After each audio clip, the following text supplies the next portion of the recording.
இடைக்கால பட்ஜெட் தாக்கல் செய்தார் நிதியமைச்சர் நிர்மலா சீதாராமன் அவர்கள் இன்று. தேர்தல் நெருங்குவதால் பல்வேறு எதிர்பார்ப்புகளை ஏற்படுத்தியிருக்கக்கூடிய இந்த 2024க்கான இடைக்கால பட்ஜெட்டை மத்திய நிதியமைச்சர் நிர்மலா சீதாராமன் இன்று பார்லியில் தாக்கல் செய்திருக்கிறார். முன்னதாக அவர் ஜனாதிபதி மாளிகைக்கு சென்று ஜனாதிபதி திரௌபதி முர்முவை சந்தித்து பேசியிருக்கிறார். அவருக்கு இனிப்பு வழங்கி வாழ்த்துக்களை தெரிவித்திருக்கிறார் ஜனாதிபதி அவர்கள்.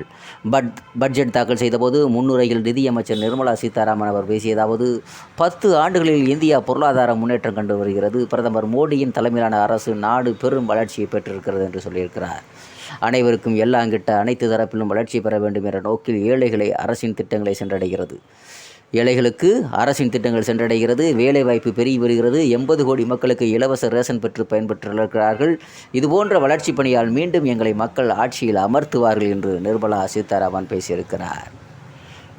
பார்லியில் இன்று தாக்கல் செய்யப்பட்டது பட்ஜெட். நிர்மலா சீதாராமனுக்கு இது 6வது பட்ஜெட்டாக இருக்கிறது. மோடி தலைமையிலான மத்திய அரசுக்கு இது தொடர்ச்சியாக 11வது பட்ஜெட்டாக இருக்கிறது.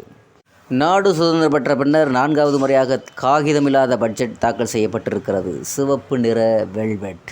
வழக்கம் போல பட்ஜெட் குறித்து முக்கிய தகவல்கள் அடங்கிய கோப்புகளை சூட்கேஸில் எடுத்து வருவது வழக்கமாக இருக்கும். ஆனால் நிதியமைச்சர் நிர்மலா சீதாராமன் அவர்கள் இதுவரை தாக்கல் செய்த 5 பட்ஜெட்களில் 2 முறை சிவப்பு நிற வெல்வெட் துணியில் வைத்து லெட்ஜராக எடுத்து வந்திருக்கிறார்.